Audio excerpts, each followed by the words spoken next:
Hello friends, welcome back to your own channel understood Adda. इस video में मैं एडुटेरिया के बिहार दरोगा प्रैक्टिस सेट वॉल्यूम फर्स्ट का छठा सेट को सॉल्व करने वाला हूं, जो आप सबों को आगामी दरोगा एग्जाम में बेनिफिट देंगे। यदि आप सब पिछले 5 वीडियोज़ का सॉल्यूशन नहीं देखे हैं तो डिस्क्रिप्शन बॉक्स में लिंक दिए हुए हैं, आप सब उस वीडियोज़ को वहाँ से देख सकते हैं। तो आइए सेट को शुरू करते हैं।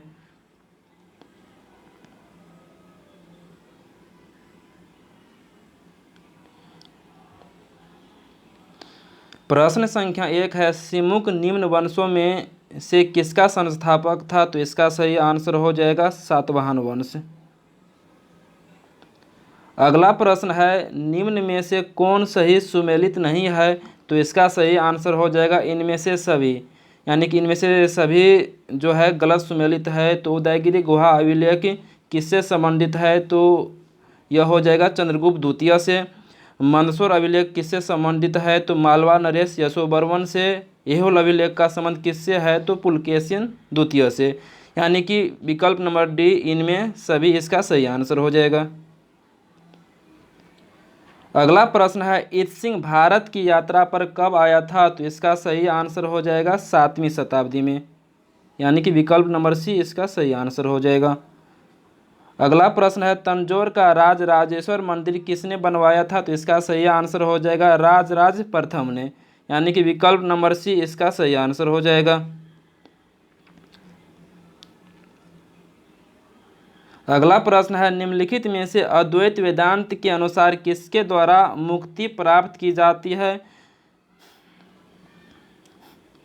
अगला प्रश्न है, निम्नलिखित में से अद्वैत वेदांत के अनुसार किसके द्वारा मुक्ति प्राप्त की जा सकती है? तो इसका सही आंसर हो जाएगा ज्ञान के द्वारा।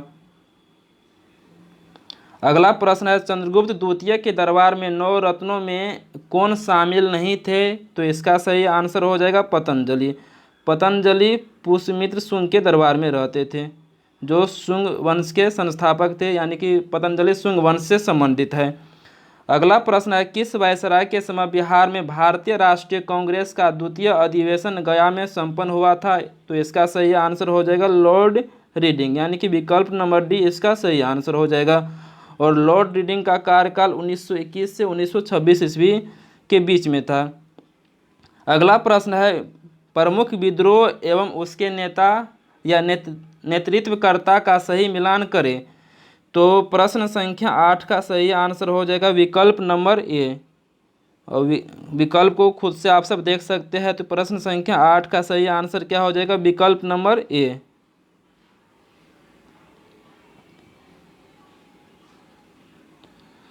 अगला प्रश्न है, रेतवारी व्यवस्था के संबंध में कौन सा कथन सत्य है? तो प्रश्न संख्या 9 का आंसर हो जाएगा विकल्प नंबर डी इसका सही आंसर हो जाएगा, यानी कि 1, 2, 3 और 4 सभी कथन सही है। अगला प्रश्न है, लॉर्ड माउंटबेटन को भारत का वायसराय कब नियुक्त किया गया था? तो इसका सही आंसर हो जाएगा इनमें से कोई नहीं, यानी कि ए, बी, सी तीनों विकल्प सही है।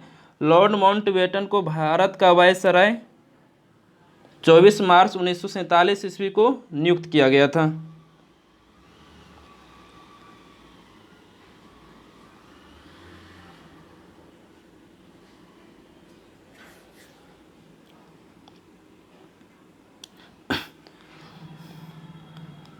अगला प्रश्न है, लॉर्ड माउंटबेटन को भारत का वायसराय कब नियुक्त किया गया था? तो इसका सही आंसर हो जाएगा इनमें से कोई नहीं, यानी कि विकल्प नंबर डी इसका सही आंसर हो जाएगा। लॉर्ड माउंटबेटन को सत्ता हस्तांतरण के लिए 24 मार्च 1947 ईस्वी को भारत का गवर्नर जनरल बनाया गया था। अगला प्रश्न है, महात्मा गांधी ने 1943 ईस्वी में मुख्य रूप से डैश के लिए उपवास किया था? तो इसका सही आंसर हो जाएगा विकल्प नंबर ए, भारत छोड़ो आंदोलन के दौरान ब्रिटिश सरकार की हिंसा के खिलाफ विरोध प्रदर्शन के लिए, यानी कि विकल्प नंबर ए इसका सही आंसर हो जाएगा। अगला प्रश्न है, असहयोग आंदोलन के क्रम में कौन सा कार्य शामिल नहीं था? तो इसका सही आंसर हो जाएगा विकल्प नंबर डी, संवैधानिक साधनों के माध्यम से स्वरोजगार प्राप्त करना। प्रश्न संख्या 12 का आंसर हो जाएगा। अगला प्रश्न है भारतीय संविधान में राष्ट्रपति द्वारा संयुक्त अधिवेशन निम्न में से किस विधेयक के संदर्भ में बुलाया जा सकता है? तो इसका सही आंसर हो जाएगा विकल्प नंबर ए। प्रश्न संख्या 13 का आंसर हो जाएगा विकल्प नंबर ए, 1 और 3। विकल्प नंबर ए में है साधारण विधेयक और 3 में है वित्तीय विधेयक। अगला प्रश्न है 1946 में गठित अंतरिम सरकार में कार्यपालिका परिषद के उप सभापति कौन थे? तो इसका सही आंसर हो जाएगा विकल्प नंबर ए यानी कि जवाहरलाल नेहरू। अगला प्रश्न है भारत के मूल संविधान में राज्यसभा सदस्यों के लिए कार्यकाल निर्धारित किया गया था? तो इसका सही आंसर हो जाएगा इनमें से कोई नहीं। अगला प्रश्न है निम्नलिखित में से किसमें भारतीय संविधान के अंतर्गत समान नागरिक संहिता का उपबंध शामिल है? तो इसका सही आंसर हो जाएगा नीति निर्देशक तत्व यानी कि विकल्प नंबर डी इसका सही आंसर हो जाएगा। और अनुच्छेद 44 में समान नागरिक संहिता के बारे में वर्णन किया गया है। अगला प्रश्न है निम्नलिखित में से किस निकाय का भारतीय संविधान में उल्लेख नहीं है? तो इसका सही आंसर हो जाएगा क्षेत्रीय परिषद यानी कि विकल्प नंबर सी इसका सही आंसर हो जाएगा। अगला प्रश्न है उच्च न्यायालय के मुख्य क्षेत्राधिकार निम्नलिखित में से कौन सा या से नहीं है? तो इसका सही आंसर हो जाएगा परामर्शदात्री क्षेत्राधिकार। और परामर्शदात्री क्षेत्राधिकार का वर्णन आर्टिकल 143 में है यानी कि अनुच्छेद 143 में परामर्शदात्री क्षेत्राधिकार के बारे में वर्णन है यानी कि विकल्प नंबर डी प्रश्न संख्या 18 का आंसर हो जाएगा। अगला प्रश्न है निम्नलिखित में से किस राज्य में विधान परिषद नहीं है? तो इसका सही आंसर हो जाएगा तमिलनाडु। और वर्तमान समय में 6 राज्य में विधान परिषद है। तो इसका सही प्रश्न संख्या 19 का सही आंसर हो जाएगा विकल्प नंबर डी। अगला प्रश्न है पंचायत चुनाव कराने का निर्णय किसके द्वारा लिया जाता है? तो इसका सही आंसर हो जाएगा राज्य सरकार के द्वारा। अगला प्रश्न है भारत के सर्वोच्च न्यायालय के कार्यवाहक मुख्य न्यायाधीश की नियुक्ति कौन करता है? तो इसका सही आंसर हो जाएगा राष्ट्रपति। अगला प्रश्न है निम्नलिखित में से कौन सा संविधान संशोधन 8वीं अनुसूची के भाषा से संबंधित नहीं है? तो इसका सही आंसर हो जाएगा विकल्प नंबर बी 36वां संविधान संशोधन 1975। अगला प्रश्न है एशियाई जंगली गधा कहाँ पाया जाता है? तो इसका सही आंसर हो जाएगा कच्छ का रण में यानी कि विकल्प नंबर सी इसका सही आंसर हो जाएगा। अगला प्रश्न है विश्व मौसम विज्ञान संगठन का मुख्यालय कहाँ स्थित है? तो इसका सही आंसर हो जाएगा जिनेवा।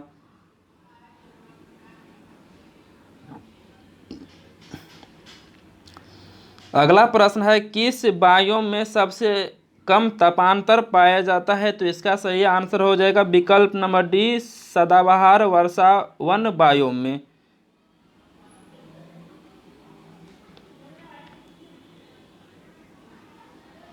अगला प्रश्न है निम्न में से किस शहर को निरंतर बहने वाले झरनों का शहर कहा जाता है? तो इसका सही आंसर हो जाएगा क्योटो को यानी कि विकल्प नंबर सी इसका सही आंसर हो जाएगा।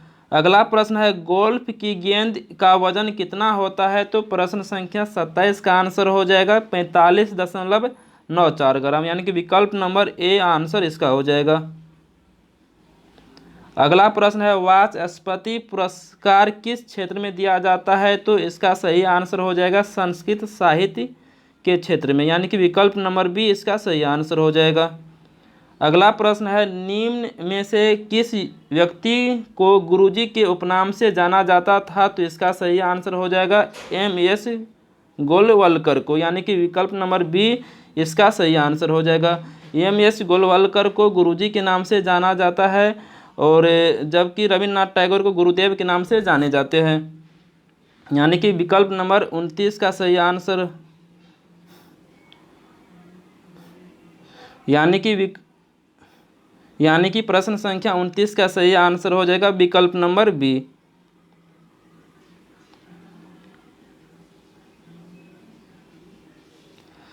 अगला प्रश्न है लीम और नोरालीम किस राज्य का प्रमुख लोक नृत्य है? तो इसका सही आंसर हो जाएगा नागालैंड।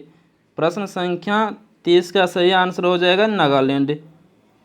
अगला प्रश्न है केंद्रीय खनन अनुसंधान संस्थान कहाँ स्थित है? तो इसका सही आंसर हो जाएगा धनबाद।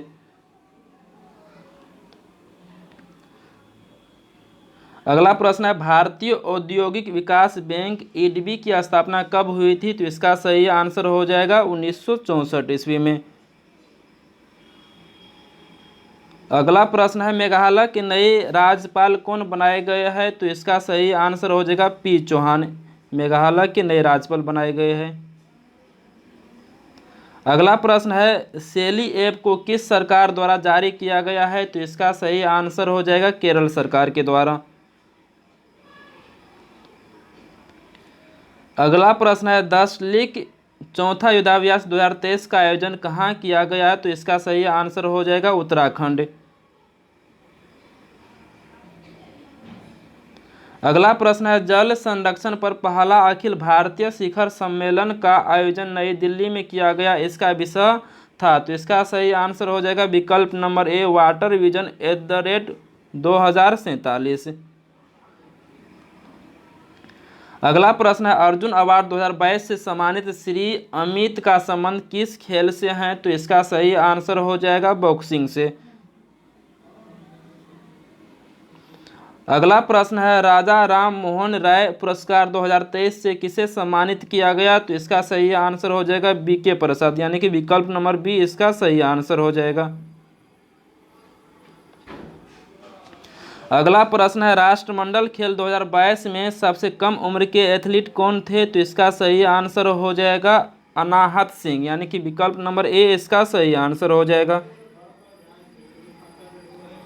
अगला प्रश्न है किस खिलाड़ी के नाम पर रायबरेली स्थित हॉकी स्टेडियम का नाम रखा गया है? तो इसका सही आंसर हो जाएगा रानी रामपाल के नाम पर, यानी कि विकल्प नंबर सी इसका सही आंसर हो जाएगा। अगला प्रश्न है वर्ष 2023 में किसे एबल पुरस्कार हेतु चुना गया है? तो इसका सही आंसर हो जाएगा लुइस कैफेरली, यानी कि विकल्प नंबर बी इसका सही आंसर हो जाएगा। अगला प्रश्न है किसने कॉल बिफोर यू डिग नाम से ऐप जारी किया है? तो इसका सही आंसर हो जाएगा नरेंद्र मोदी, यानी कि विकल्प नंबर ए। अगला प्रश्न है किस देश में हाल ही में घोड़े जात्रा त्योहार को मनाया गया है? तो इसका सही आंसर हो जाएगा नेपाल, यानी कि विकल्प नंबर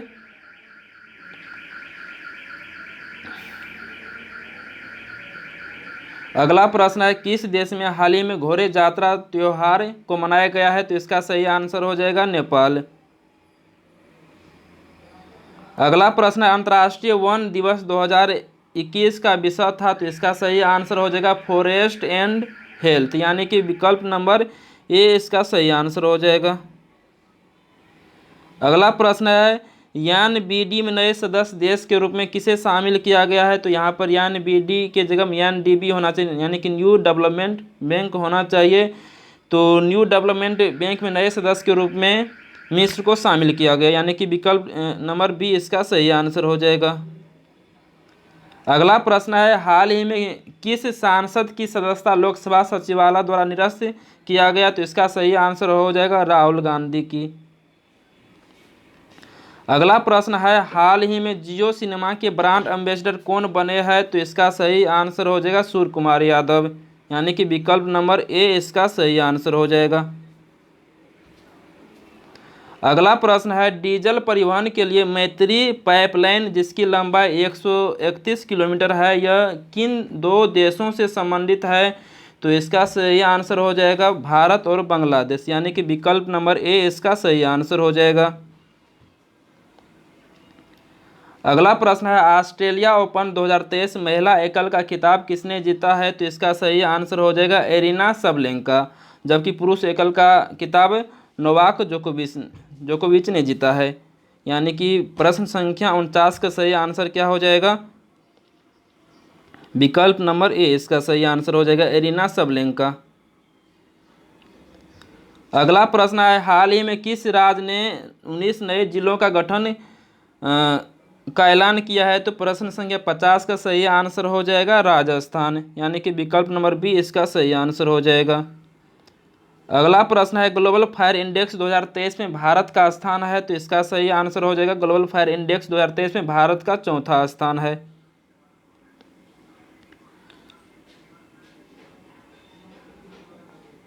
अगला प्रश्न है एक देश एक उर्वरक योजना को किसके द्वारा लॉन्च किया गया है, तो इसका सही आंसर हो जाएगा नरेंद्र मोदी के द्वारा। अगला प्रश्न है कुल वाहनों में 30% इलेक्ट्रिक वाहन करने का लक्ष्य भारत सरकार द्वारा कब तक रखा गया है, तो इसका सही आंसर हो जाएगा विकल्प नंबर सी यानी कि 2030 तक।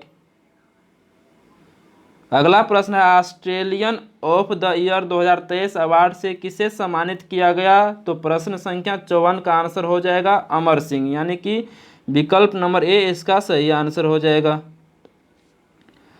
अगला प्रश्न है बोला टिनुबू कहाँ के नए राष्ट्रपति बने हैं, तो इसका सही आंसर हो जाएगा विकल्प नंबर बी नाइजीरिया के। अगला प्रश्न है विश्व की सर्वाधिक शक्तिशाली महिलाओं की सूची में कितनी भारतीय महिलाओं को शामिल किया गया है, तो इसका सही आंसर हो जाएगा विकल्प नंबर सी यानी कि 6 भारतीय महिलाओं को। अगला प्रश्न है हाल ही में वाई के अलग का निधन हो गया है, इनका संबंध किस क्षेत्र से है, तो प्रश्न संख्या 57 का सही आंसर हो जाएगा विकल्प नंबर ए यानी कि अर्थशास्त्र से। अगला प्रश्न है एक प्रभावी कोरियोलिस बल किस कारण होता है, तो इसका सही आंसर हो जाएगा पृथ्वी का घूर्णन के कारण। अगला प्रश्न है सार्गेसो सागर स्थित है, तो इसका सही आंसर हो जाएगा उत्तरी अटलांटिक महासागर में यानी कि विकल्प नंबर सी इसका सही आंसर हो जाएगा। अगला प्रश्न है विश्व का सबसे ऊंचा ज्वालामुखी है, तो इसका सही आंसर हो जाएगा कोटोपेक्सी ज्वालामुखी विश्व की सबसे ऊंचा ज्वालामुखी है यानी कि विकल्प नंबर ए इसका सही आंसर हो जाएगा। और कोटोपेक्सी ज्वालामुखी इक्वाडोर में स्थित है। अगला प्रश्न है किन क्षेत्रों में मृदा क्षरण एक बड़ी समस्या है, तो इसका सही आंसर हो जाएगा उष्णकटिबंधीय वन प्रदेशों में यानी कि विकल्प नंबर सी इसका सही आंसर हो जाएगा। अगला प्रश्न है निम्नलिखित में कौन सी श्रृंखला भारत के केवल एक राज्य में फैली है, तो इसका सही आंसर हो जाएगा विकल्प नंबर ए यानी कि अजंता। अगला प्रश्न है निम्नलिखित में कौन ब्रह्मपुत्र की सहायक नदी नहीं है, तो इसका सही आंसर हो जाएगा कोई नहीं यानी कि इनमें से तीनों नदी ब्रह्मपुत्र की सहायक नदी है यानी विकल्प नंबर डी इसका सही आंसर हो जाएगा। इंदिरा गांधी नहर का उद्गम स्थल है, तो इसका सही आंसर हो जाएगा हरिके बैराज यानी कि विकल्प नंबर सी इसका सही आंसर हो जाएगा। अगला प्रश्न है भारत में सर्वाधिक क्षेत्रफल में किस प्रकार की मिट्टी का विस्तार पाया जाता है, तो इसका सही आंसर हो जाएगा जलोढ़ मिट्टी।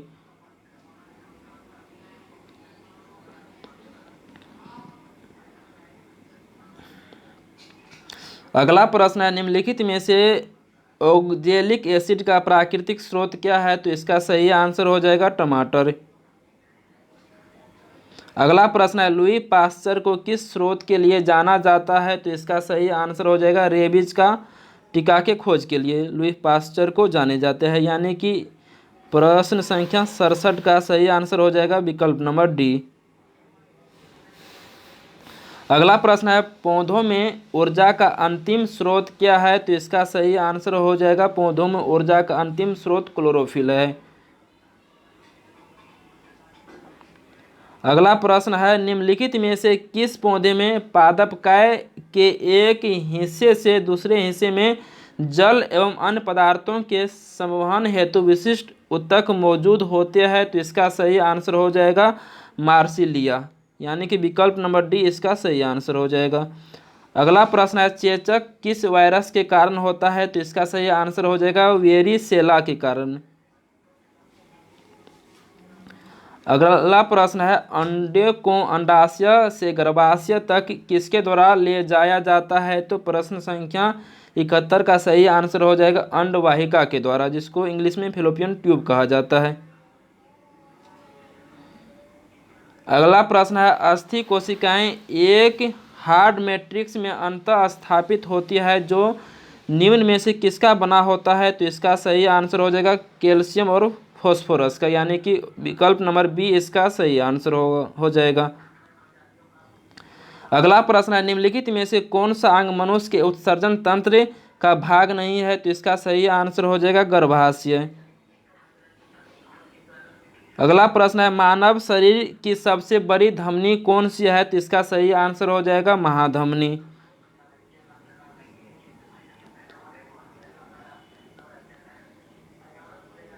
अगला प्रश्न है, कोशिका की वह बाह्यतम आवरण कौन सा है जो कोशिका के अवयवों को उसके बाह्य वातावरण से अलग करता है? तो प्रश्न संख्या 76 का सही आंसर हो जाएगा प्लाज्मा झिल्ली, यानी कि विकल्प नंबर डी। अगला प्रश्न है, निम्नलिखित में से क्या समानता है कार्बन, सिलिकॉन, बोरोन, आर्सेनिक? तो इसका सही आंसर हो जाएगा ये सभी गैर धातु है, यानी कि ये सभी धातु नहीं है। विकल्प नंबर बी इसका सही आंसर हो जाएगा। अगला प्रश्न है, गर्म करने पर कैल्शियम कार्बोनेट का कैल्शियम ऑक्साइड और कार्बन डाइऑक्साइड में अपघटन निम्नलिखित में से किस अभिक्रिया का उदाहरण है? तो प्रश्न संख्या 78 का सही आंसर हो जाएगा विकल्प नंबर बी, तापीय अपघटन अभिक्रिया का उदाहरण है। अगला प्रश्न है, फिनोल्फथेलिन को सिरके में डालने पर घोल का रंग हो जाता है? तो इसका सही आंसर हो जाएगा रंगहीन, यानी कि विकल्प नंबर डी इसका सही आंसर हो जाएगा। अगला प्रश्न है, निम्नलिखित में से कौन सा संतृप्त हाइड्रोकार्बन है? तो इसका सही आंसर हो जाएगा मीथेन संतृप्त हाइड्रोकार्बन का एग्जाम्पल है। अगला प्रश्न है, सोने को तांबे के साथ किस लिए मिश्रित किया जाता है? तो इसका सही आंसर हो जाएगा विकल्प नंबर डी, सोने को कठोर बनाने के लिए। अगला प्रश्न है, निम्नलिखित में से कौन सी धातु उभयधर्मी ऑक्साइड बना सकती है? तो इसका सही आंसर हो जाएगा जिंक, एल्युमिनियम भी उभयधर्मी ऑक्साइड बना सकते हैं। अगला प्रश्न है, जल शोधन के लिए निम्नलिखित में से किसका उपयोग किया जाता है? तो प्रश्न संख्या 83 का सही आंसर हो जाएगा एलम, यानी कि फिटकिरी का। अगला प्रश्न है, डाल्टन का सिद्धांत निम्न में से किस नियम पर आधारित था? तो इसका सही आंसर हो जाएगा रासायनिक संयोजन के नियम पर, यानी कि विकल्प संख्या ए इसका सही आंसर हो जाएगा।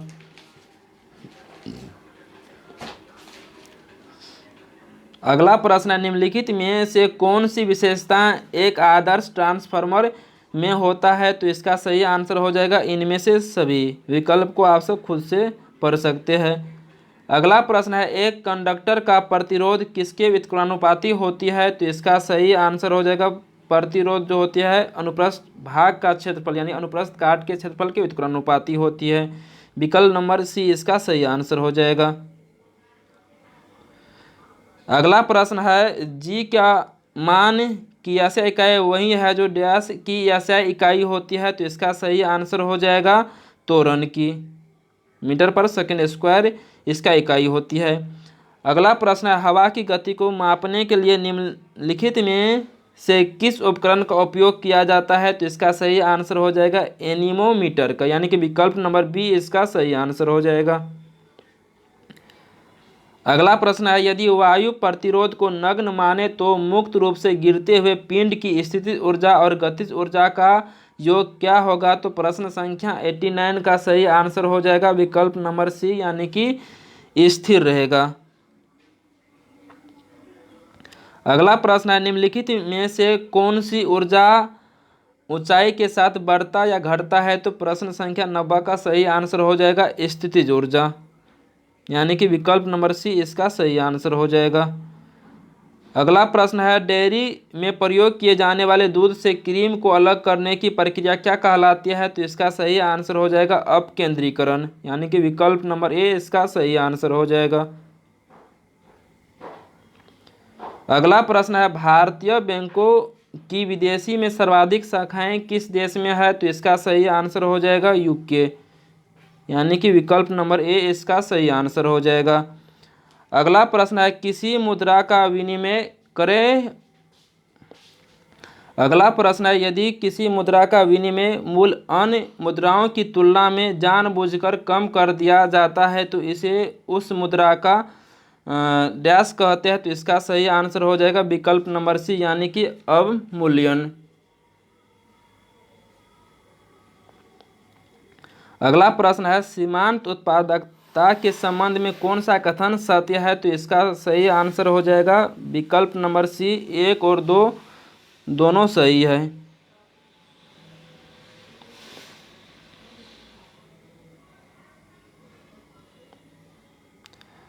अगला प्रश्न है, किस पंचवर्षीय योजना का मूल उद्देश्य तीव्रतम एवं समावेशी विकास था। तो इसका सही आंसर हो जाएगा विकल्प नंबर सी, 11वीं पंचवर्षीय योजना का। अगला प्रश्न है, कोई धन कितने प्रतिशत वार्षिक ब्याज की दर से 15 वर्षों में तिगुना हो जाएगा। तो प्रश्न संख्या 96 का सही आंसर हो जाएगा विकल्प नंबर सी, 13.1/3%। मैथ के प्रश्न को आप सब खुद से सॉल्व कर सकते हैं, क्योंकि मैथ के प्रश्न को सॉल्व करते हैं तो वीडियो काफ़ी लंबी हो जाती है। अगला प्रश्न है, रामू एक पुराना स्कूटर 4700 रुपये में खरीदता है और 800 रुपये उसकी मरम्मत पर खर्च करता है। तो यदि वह स्कूटर 5800 रुपये में बेचता है तो उसका प्रतिशत लाभ ज्ञात कीजिए। तो प्रश्न संख्या 57 का सही आंसर हो जाएगा विकल्प नंबर ए, 5.5/11%। अगला प्रश्न है, एक बस कोई यात्रा 5 घंटे में पूरा करती है। वह यात्रा को 2/3 भाग 40 किलोमीटर पर आवर की चाल से तथा शेष भाग को 60 किलोमीटर पर आवर की चाल से पूरा करती है। तो कुल यात्रा की लंबाई कितना होगी। तो प्रश्न संख्या 98 का सही आंसर हो जाएगा 225 किलोमीटर। प्रश्न संख्या 99 का सही आंसर हो जाएगा विकल्प नंबर ए, 6706। प्रश्न संख्या 100 में यदि x अनुपात 4, तो यहाँ पर 4 की जगह पर y कर दो। x अनुपात क्या होगा, y हो जाएगा बराबर, यहाँ पर कितना है, 7:3 है।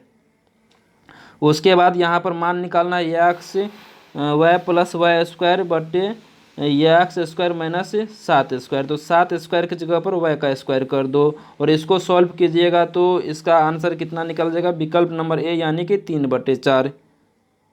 प्रश्न संख्या 100 का सही आंसर हो जाएगा 3/4।